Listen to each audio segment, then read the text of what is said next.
Hey folks, Pops here, and I hope you guys have had a good couple of weeks to recover from Bourbon Heritage Month. As for me, I've been on the road in the middle of what I would call a bourbon-fueled dash across the country, visiting several distilleries of different shapes and sizes. MGP is one of them. Boone County is another. I'm leaving tomorrow down to visit Wilderness Trail and Limestone Branch. But last week, I was really excited because I got to spend an opportunity with these fine folks. That would be the folks at New Riff Distilling Company, and more specifically, Ken Lewis and Jay Erzman. They were kind enough to sit down with me, answer lots of questions, and give me a behind-the-scenes tour. I invite you to join me right now, pour yourself a glass, and let's dig in and find out a little bit more about how New Riff is drawing a line in the sand when it comes to their products moving forward. But more importantly, let's learn about the people, the process, and the passion behind what I think is one of the craft distillers to watch for the next decade.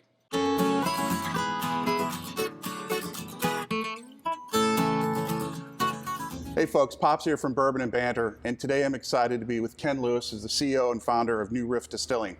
And today we're gonna chat a little bit with Ken, we're gonna drink a little bit of whiskey, then we're gonna tour the distillery and then do a tasting as well. So let's go ahead and dive right in, Ken. First of all, thank you for having us. Oh, geez, it's a pleasure. Thank you. Absolutely. And why don't you tell us a little bit? I know some of our readers are familiar with your facility, but some aren't. Can you kind of give us a little bit of background? Sure. Well, this we opened in spring of 2014 and started our first distillations. By the end of June, we had the misfortune of opening right at the height of the barrel shortage, but we persevered and got our production up pretty quickly after that. And you're sitting in we're very open about everything we do, very transparent as a company. This is a $10 million facility to build the building and outfit about $3.5 million worth of distilling equipment. We're located right on the Ohio River on the northern Kentucky side of greater Cincinnati, so we're part of a big metropolitan area. And we've got access to a lot of great consultants and experts and raw materials because we are here in Kentucky, even though we're the most northern part of Kentucky. Sure. Now, it's definitely a beautiful facility. It's very striking when you drive in and whatnot. And the space we're sitting in right now for events is fantastic as well. Can you tell us a little bit about, did you just wake up one day and said, hey, I want to do a distillery? What was the genesis of this? Well, first of all, I have a 4-decade-long experience in the beverage alcohol business, so I'm an overnight success that's been doing this for 40 years. But I started as a liquor or a beverage alcohol retailer in Louisville. I'm a native Louisvillian, and then came up here about 26 years ago. We're 100 miles north of Louisville in northern Kentucky to start a store on the Kentucky side of Cincinnati. It's called the Party Source. It's a phenomenally successful store. And is, in our opinion, the largest beverage alcohol store in the United States. And I saw the bourbon boom happening as the owner and the spirits buyer for the Party Source. I saw it happening right under my nose, so to speak. And it did occur to us, gradually that, hey, no one else is into distilling here in greater Cincinnati and northern Kentucky. There's a real opportunity here, and it's a great, sophisticated, wealthy metropolitan area. We're in Kentucky, but we're part of this great community. Why don't we get into that? And I'm an entrepreneur. I'm a serial entrepreneur. I love the risk position. I love taking chances. I love building a team and fulfilling a dream. Party Source was very successful, but also a very mature business. And so indeed, I went forward, and it caused me, I had to divest, of course, because of the 3-tier system. I'm very proud I sold the company to my employees in an employee stock ownership plan. And it's doing very well today, and a lot of that money flowed into New Riff as they made payments to help us balance our budget while we waited 4+ years for bourbon to be, or whiskey to be at its highest quality level. So that's kind of the background of how I got to where I am today. Excellent. So a little bit of experience. A little bit of experience. I've paid my dues. Yeah, absolutely. Now, New Riff has a very strong POV about what they're doing, about what they will bottle, what they will bring to market. Yes. Can you tell me a little bit more about that? Sure, absolutely. Again, because of those decades of experience, one of the things, and probably you'll share this opinion, I think the whole craft distilling movement is in many ways been harmed by selling too young and too expensive whiskey. And I understand the need for that, an economic need, but I don't think they've done any of us a favor collectively by putting an inferior product out at too high a price. It's a bad rep for all of us in craft distilling. So we've been determined from the beginning to emphasize quality and to wait 4 years at an absolute minimum. We've brought our product out at bottled and bond without chill filtration. That's our baseline. That's our lowest standard. We have barrel proof, but we'll never go below bottled and bond without chill filtration for any of our whiskey. Henceforth. And so it's a quality play. Our goal is to be one of the great small distilleries of the world. We're not saying we are one by any means. I mean, that's a decade or more in the future, older whiskeys, so many things in the barrel that need to come out and become even better at our distilling. But it is our goal, and we're not necessarily trying to be the most profitable distillery. If I wanted just to make more money, I never would have sold the Party Source, a phenomenally successful business. But this is a statement about quality. It's a passion operation, and we're absolutely building for the future. It's 100% my business.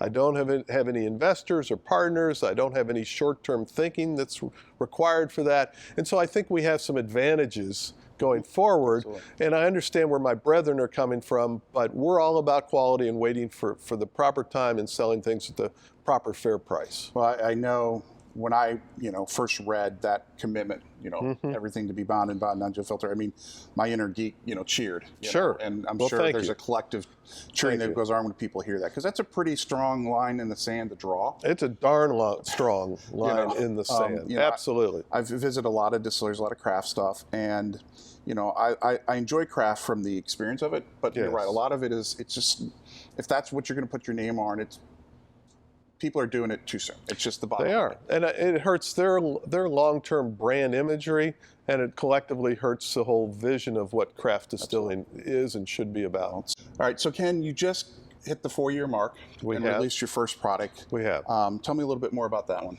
Well, the bottled and bond, we wanted to make sure that our core initial release reflected all the values that we believe in. So we've waited over 4 years. It is bottled and bond. It is without chill filtration. It is a beautiful package. We've tried to tick every box to establish the benchmark of who New Riff is and where we're headed. So I think, again, it's a high rye bourbon. We had a fantastic consulting master distiller in Larry Ebersold, who was the great master distiller when it was Seagram's over in Lawrenceburg before MGP and its other iterations. And Larry perfected, as you well know, the whole 95.5 rye recipe, and is the great rye distiller of the United States, and should be a lot more recognized as being maybe one of, if not the greatest living master distiller of our time. But in any case, he was our mentor and consulting master distiller. We were his first client, and we think this reflects the values that Larry taught us of, again, being a very high rye bourbon and absolutely laser focused on quality at every point. What's the proof we come off the still? What's the proof we go into the barrel? I mean, every single nuance along the way, we've said, what's the best way we can make whiskey? Excellent. So how many bottles of that were released? We have a much smaller production initially, which has created some shortages. We're instantly sold out in Kentucky and Ohio, and just now resupplying. We came out August 1st. But in the beginning, we had maybe a couple of thousand six-packs right off the bat. We'll have total about 10,000 six-packs by the end of this year. Excellent. But I'm happy to say, in a sense, although it's a management problem, that we've been extraordinarily well received here in Kentucky and Ohio. Excellent. And are those the only two markets you're in currently? Essentially, we're getting ready to open a little bit, and we're doing a few test cases, if you will. We're going to Indiana. We're going to do a little bit in New Jersey.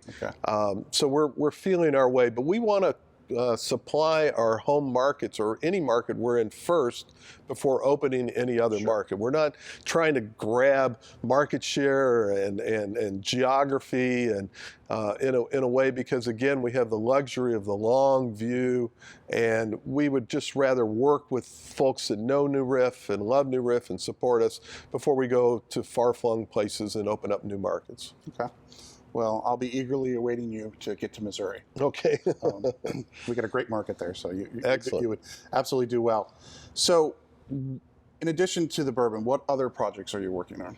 Well, from a distilling standpoint, we do have fabulous things in the barrel, some of which I'm allowed to talk about, and some I'm not. But there are things that are public. The next product that comes out is our rye whiskey. Okay. That's going to be coming out Thanksgiving. It's unfortunately going to be much more limited than we would like. We didn't. I mean, this is an organic process you're going through. If you really, it's making whiskey, as you so well know, is there's magic to it and an art to it, and we're trying to. I mean, I know it sounds like BS or marketing, but we try and listen to the whiskey, and it's remarkable because I think the distillery, and maybe this is a Larry Ebersol influence and his mentoring, but I think this facility is telling us that rye is an important part of our future. We didn't know at the beginning how good the rye was going to be. We make excellent bourbon, but this is really stupendous rye, and that's coming out, and there's far too little of it. It'll instantly be a sellout. That's the first thing that'll happen next. Okay. And then going forward, we're going to continue to work on our single barrel program, which has been phenomenally successful, and we're strongly embracing single barrel. Excellent. And then down the road, there'll be 100% malted rye. We've been public about that. That's a phenomenal product. And the other things we're a little bit holding back, not because we're being secretive, but from a marketing standpoint, we want to focus on bourbon right now, and then rye coming. Okay. Well, that's fair. And the rye, as with this, will be when it's will be bonded under proof. Absolutely, that's our baseline. It'll come out that way. I do think it'll be a long time, unfortunately, before we'll be able to sell barrel proof. We just don't have enough. Right. But it absolutely will be bottled and bond without chill filtration. Fantastic. Look forward to that one. Good. So, as you look at the journey to it's a good expression. Divesting yourself from Party Source, building this, what were some of the unexpected challenges? I'd say well, first of all, it's a very difficult economic challenge to do this right. The old joke, in California and Napa Valley is, how do you make a small fortune in the wine business? You start with a large fortune. Yeah, right. Well, I'm afraid that's also true, maybe even more true of distilling, because if you're going to do it right, you have to wait so long, and there's like so little cash flow coming in. Now, we've had a lot of contract distilling that we do to help with the budget, and I had my payments from the Party Source and so forth. But again, it becomes a very tough economic challenge to do this right and wait long enough. And that's certainly not a surprise, but it's a brutal reality of distilling. And that beat of investment goes on, because as soon as we were getting close to our release, we had to build a whole nother campus with rick houses and production facility and bottling lines. So the capital investment just continues. In 3 or 4 years, we're going to need another very, very large rick house. So it's a tough business to be in economically. And then secondly, it was just how complex and challenging and fascinating the bourbon industry is. I understood it as a retailer, but not from the inside. It's not, I thought, well, we'll just kind of sit around and watch barrels mature. There was a lot going on even in the interim, and now it's just wild with marketing and talking to folks like you and getting out and doing public events and so forth. So it's been a challenging, fascinating increase in my workload. So the other campus that you built. Yes. Give me a quick overview of that. Sure. And again, we're public about some of these things. That even after $10 million here, that was another $11.5 million investment, because we have 2 buildings, 2 old historic buildings that we renovated from the 1900s. We're very proud of that. And then a large rick house that holds 18,000 barrels. And your listeners will appreciate the nuances of doing all this in a densely populated urban area. There's a good reason most distilleries buy land out in the country. Yeah, exactly. 1, it's cheaper, and 2, you don't have the zoning and building regulations as you do in an urban area. So it costs us a lot more to be in West Newport, 10 minutes from here, which is densely populated, but we wanted to be part of the economic revival of that area. We wanted to be 100% Northern Kentucky and Newport, put our feet down into the community, so to speak, and make our economic investment mean something. So we have a full-fledged fire suppression system, a foam system. Okay. The only one here in Northern Kentucky or Greater Cincinnati other than ours is out at CVG, the airport, and to over the jet fuel. Okay. So I mean, you know, and out in the countryside, as you know, there really isn't. They don't sprinkler. There's no point to it with, and so forth. So it costs a lot more, but it's again making a statement about our community, and it's a beautiful production facility. And that's the other thing economically is, as we build these things, we're building for the future. So it's a place that we can last and support us for the next 10 years, but we have all that overhead when we still have the limited supply from 4 or 5 years ago. It's a tough economic model. No, absolutely. I mean,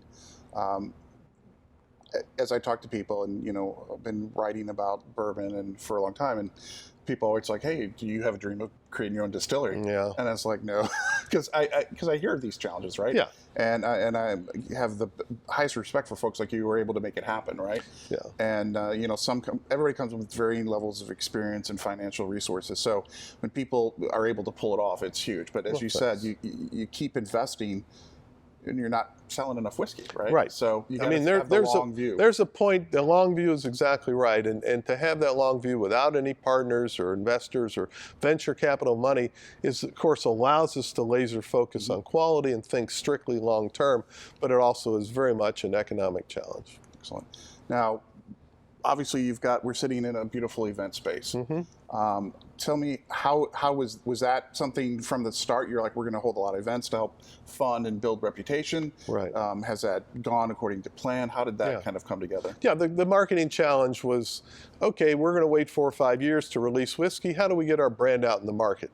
How do we communicate with folks and build the brand? And that was our decision. It wasn't to make money. We have a 4 or 5 person professional staff running our event center. And we try and break even, which we do, maybe make a few bucks.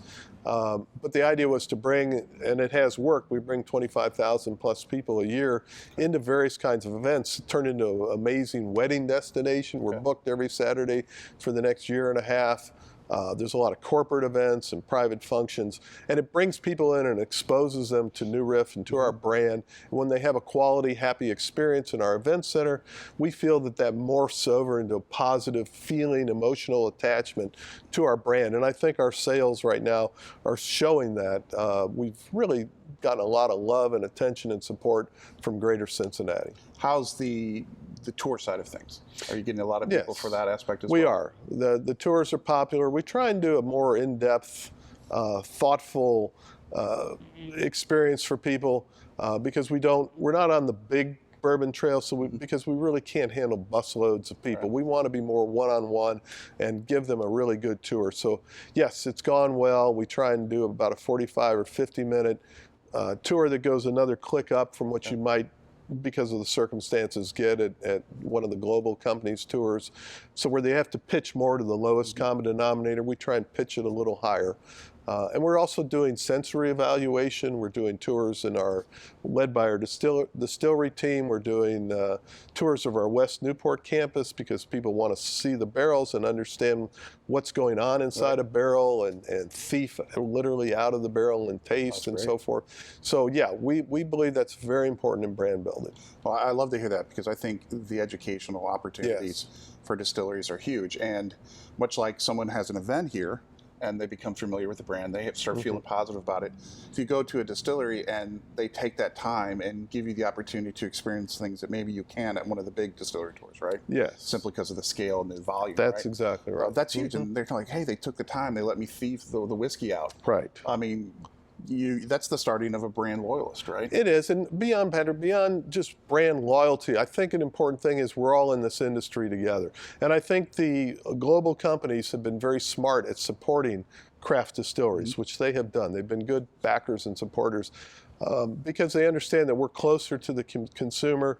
We can do a lot of that education, and a rising tide lifts all boats. I mean, our attitude toward our global brethren is we're not trying to displace a Maker's Mark or Woodford Reserve or Four Roses or the wonderful Elijah Craig or any of these products. These are great, excellent products that are Buffalo Trace, amazing stuff that's excellently priced. We just want to be in company with them because, as you well know, bourbon people are becoming like wine people. They want to have 5, 6, 8 brands on their bar and on their shelf. And we just want to be one of them. We're not trying to displace. So I think we do educate and it helps everyone. Excellent. Well, I want to thank you so much for having us in today. Absolutely. It's been a pleasure talking to you and excited to see where things go. Okay. And I'm going to encourage everyone who watches this to, if you have the wherewithal to get to the greater Cincinnati area, to come visit New Riff, check it out, try what they're doing. I think you'll be pleased. And obviously, we hope that it just gets better and better. Well, thank you. And that's our promise to you and to our consumers. Cheers. Cheers.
Jay, thank you for the wonderful tour of both the distillery and the new campus. Sure. These are some amazing buildings, a lot of great stuff going on. But we've kind of come to that point now that everybody's been patiently watching for, is to sit down and actually taste some whiskey. So if you would tell us what we're going to sit down and taste, and I'll turn it over to you. Sure thing. Well, thanks for coming, Patrick, again. We really appreciate it. Pleasure. Been reading Bourbon and Banter ourselves for years.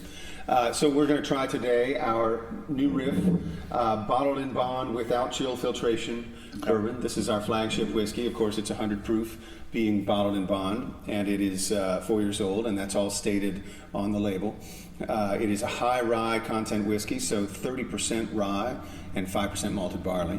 Okay. Genuinely high rye. We enjoy an identity of the rye grain. We embraced rye to become sort of a rye-centric distillery here in greater Cincinnati, northern Kentucky. And on top of that, we bottle it without chill filtration. We take the world's highest standard since 1897 for an aged spirit, which is the Bottled in Bond Act, and we hopefully raise it even higher by committing to no chill filtration. So all New Riff whiskey, forever and ever, will be bottled in bond without chill filtration. That's fantastic. Except for single barrels. When we do single barrels, okay, and we do, those are barrel proof, and so those would not be bottled in bond. Okay. Isn't that a lovely sound? That is a lovely sound. Now, can you talk to me at all about the bottle design? Is anything noteworthy that we should be looking at? Yeah, sure. Well, this was designed in conjunction with a Cincinnati branding and design firm. They're called LPK. They're a pretty big firm worldwide, but they are local. And so we could work very efficiently with them, but they also have long experience in the bourbon industry. They've done projects for other people. So we were very happy to work with them. And we wanted a bottle that was, as the back label says here, a new riff on an old tradition. And so implicit in our name is both new, but also the riff on the old. Okay. And so we wanted a bottle design that incorporated certainly a new look and something sleek, and matching our distillery, which is a piece of modern architecture and things like that, but also a lot of nods to the old way. And so it's a classic whiskey bottle shape, and particularly it's got this nice tactile element of the embossment, bottled in bond without chill filtration. Okay. I love picking it up every time, and I feel right there on my hands, like a tattoo on your heart, that is bottled in bond without chill filtration. Very cool. Well, it's a very striking bottle. Thank you. So it's very well done. And I mean, obviously, package design is huge, right? Because especially when you have such a proliferation of bourbon brands now, you walk into a liquor store. If someone doesn't know your brand going in, the bottle's often your best shot at getting their attention.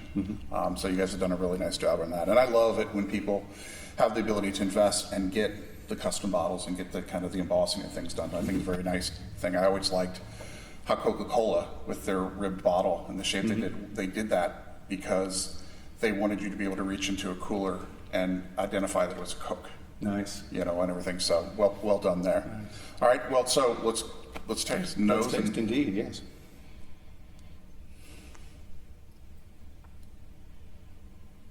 Lovely nose.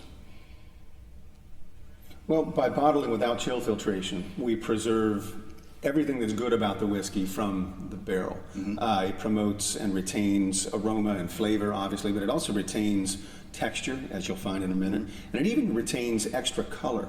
I was comparing our 4-year-old bottled in bond just the other day to another producer's bottled in bond whiskey, which actually was 6 years old. And ours was noticeably darker in the glass. Interesting. Because of being, I presume because it is unchill filtered. Okay. Nice legs.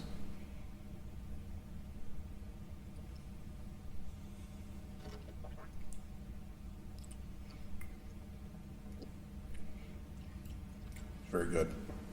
I enjoy hitting it with a little water. Okay. I tell my customers for all the years I've been in the industry since 2001, hey, drink it any way you want, just buy it from me. Okay? It's my quip. But I like to drink with a little water, and particularly when you have an unfiltered whiskey, you can almost see the transformation taking place as you hit it with a little water. And what swims around in there? Oh, sure. But a bunch of oils. Yes. Smoothness you can see, Patrick. You guys got the story down perfectly. The story now. Well, I've enjoyed unchill filtered spirits for many years, and used to write about them, in fact. And going into New Riff, it was a foundational quality principle of our company, really. Right. Pass one up. Lynn. Go for it. It's it's an interesting thing as I go around and experience lots of great new products and distillers and things of that nature, and even the major brands, right? We try stuff, and you try to stay as objective as you can, but things in the 80s and the low 90 proofs, I'm always left wanting. So when I read about you guys and heard about it's going to be always bottled in bond or higher if it's a single potentially, that's exciting to me because I want to enjoy it, and I don't have to say it's good, but if it only had 6 more proof points or stuff like that. So I enjoy that. And then it also then gives, in my perspective, you can have a little bit more latitude if you want to add some water or an ice cube, right? Because often somebody puts water into 86 proof, it's down to nothing in my opinion. Once again, drink what you like, but that's what I find consistently. Well, when you filter a whiskey as well, as I said, one of the things that gets attenuated is the texture.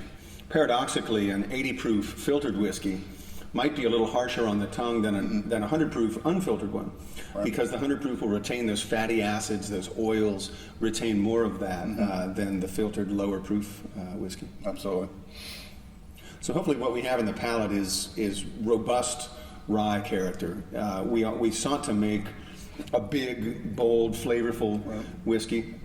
In fairness, at 100 proof, there's probably some people who say, I'm an 80 proof kind of person. I that's too strong for me. I get it. That's okay. But we didn't set out to make maybe light whiskey. We wanted to make bold and flavorful whiskey, and so that starts with the water, and it comes through in the yeast, which is a high fusel oil producing yeast, and makes a lot of flavor. And then, of course, also being unchill filtered, we retain again all that character. No, and I love it when it's oily. It's got a great mouthfeel. That's what's very important. And I mean, here I am just talking about how I like high proof, and I added water, and it actually held up pretty well with the water. Yeah, you don't add very much. The point's not to weaken it. Right. It's to liberate more of those aromas, and you find that it blossoms and more flavor and more aroma comes out with just a drop of water. Oh, absolutely. Well, someday we'll have to. I imagine this is pretty fun as a cast strength product. It's nice to take that for a spin. Yeah, I bet it is. No, that's very good. Well, I mean, I think you guys have had. You've expressed a lot of patience in getting here to the 4-year mark to release your first product. We did, yes. And I think it's paid off handsomely for you guys. So it's a great product. I know I'm going to do a dedicated review of it, take a closer look at it, get a little more intimate with it, in private. It's a little embarrassing to do it here, but I look forward to that. But I've said it before, if folks have a chance to get here, they definitely owe it to themselves to check it out. So, well, you can find it now at finer stores and bars all over Kentucky and in Ohio as well. And we should get a little bit to Indiana here later this year. Where we go from there, we're not sure, but eventually we'll be out, very well out in most of the country, much of the country. Very cool. Well, thank you so much. Thank you, Patrick. It's a pleasure to check everything out. And once again, folks, when you get a chance, read our notes and check out the website and plan your next visit. Thanks. All right, cheers. Cheers.